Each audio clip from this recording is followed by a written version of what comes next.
Salam, selamat pagi saudara-saudara dikasihi dalam nama Tuhan kita Yesus Kristus. Hari ini kita memasuki awal bulan Mei. Oleh karena itu kita patut bersyukur karena kita masih bisa menikmati berkat Tuhan. Karena itu mari sejenak kita luangkan waktu kita untuk mendengarkan firman Tuhan. Mari kita berdoa. Allah Bapa yang Maha Kuasa, sebentar kami akan mendengarkan firman-Mu yang menjadi kekuatan kami melakukan kegiatan kami dalam satu hari ini. Dan terima kasih juga Tuhan, pada pagi hari ini Engkau masih memberikan kami napas kehidupan. Biarlah Tuhan yang menambahkan sukacita kepada kami. Di dalam Kristus Yesus kami berdoa. Amin. Firman Tuhan yang menyapa kita pada pagi hari ini, Jumat tanggal 1 Mei 2026, tertulis dalam surat Rasul Paulus yang pertama kepada Timotius pasal 2 ayat 5, demikian dikatakan. Karena Allah itu Esa, dan Esa pula Dia yang menjadi pengantara antara Allah dan manusia, yaitu manusia Kristus Yesus. Demikian firman Tuhan.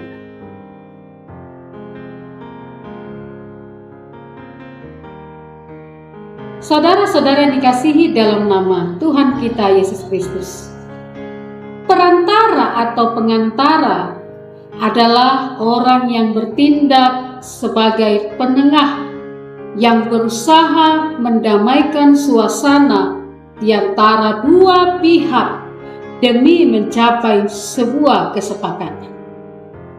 Seperti halnya hubungan antara Allah dengan manusia yang telah rusak karena dosa. Allah menentang dan murka kepada kita karena adanya dosa. Dosa dijelaskan dalam Alkitab karena pelanggaran terhadap hukum Tuhan dan pemberontakan kepada Tuhan. Allah sangat membenci dosa, dan karena dosalah menghalangi hubungan kita dengan Allah. Roma 3 ayat 10 dikatakan, tidak ada yang benar, seorang pun tidak. Semua manusia sudah berdosa, dan semua manusia adalah pendosa yang diwariskan oleh Adam. Kemudian membuat kita melakukan dosa setiap hari. Satu-satunya hukum yang adil bagi dosa adalah kematian. Bukan hanya kematian jasmani, tetapi juga kematian selamanya atau kebinasaan. Upaya apapun yang kita lakukan tidak akan bisa meredakan murka Allah. Perbuatan baik dan ketaatan kepada hukum Taurat sebanyak dan sebaik apapun tidak dapat membenarkan diri kita di hadapan Allah. Satu orang pun tidak ada yang lolos untuk melakukan hukum Tuhan. Karena itu, kita sangat memerlukan perantara, karena tanpa perantara kita akan binasa dalam kekekalan. Saudara yang dikasihi dalam nama Tuhan kita Yesus Kristus, dalam perjanjian lama Allah menetapkan perantara melalui korban binatang. Korban binatang mengarah pada penggenapan korban sejati di dalam Yesus Kristus. Yesus Kristus adalah perantara yang agung yang memampukan kita berdiri di hadapan Allah dengan perantaraan Yesus Kristus.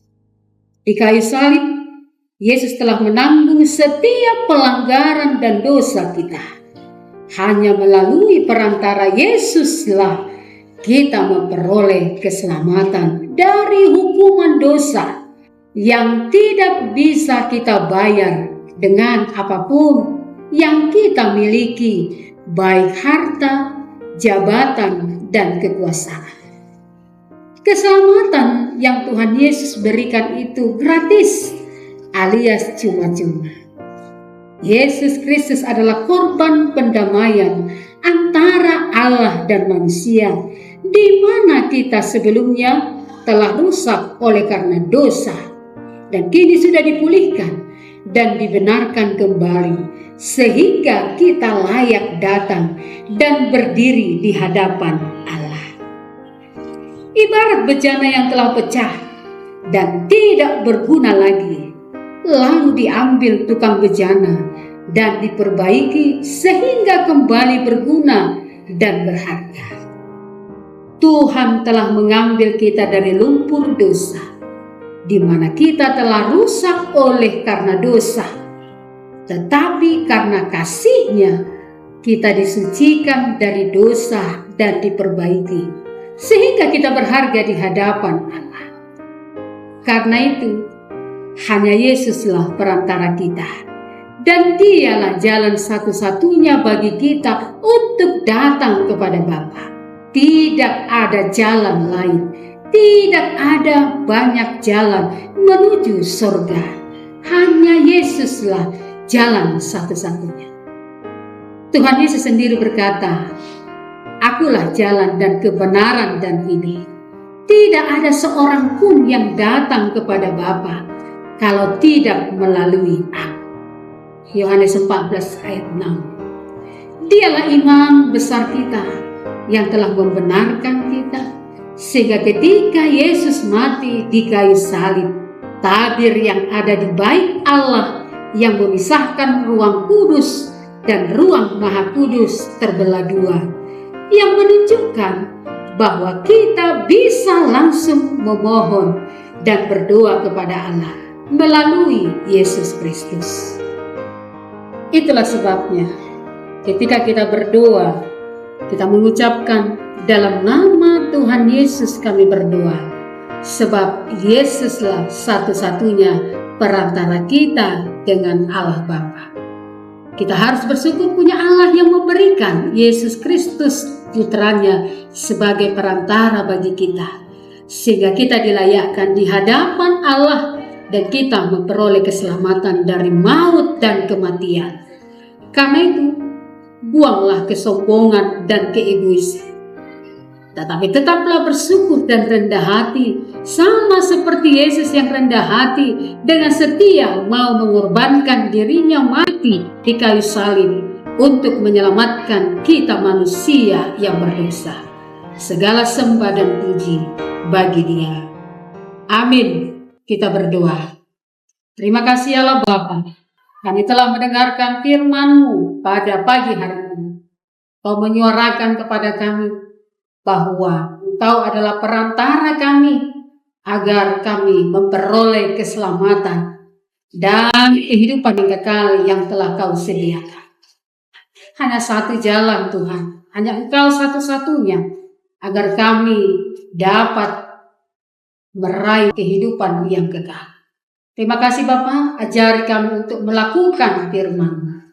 Kami juga akan melakukan aktivitas kami. Kami serahkan semua kepadamu Tuhan, biar Engkau yang menuntunkan.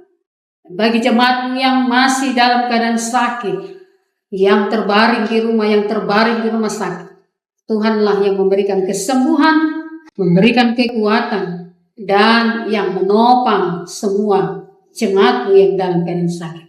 Inilah kami Bapa, kami serahkan semua hidup kami kepadamu. Di dalam Kristus Yesus kami berdoa. Amin. Selamat pagi, Tuhan memberkati. Salam.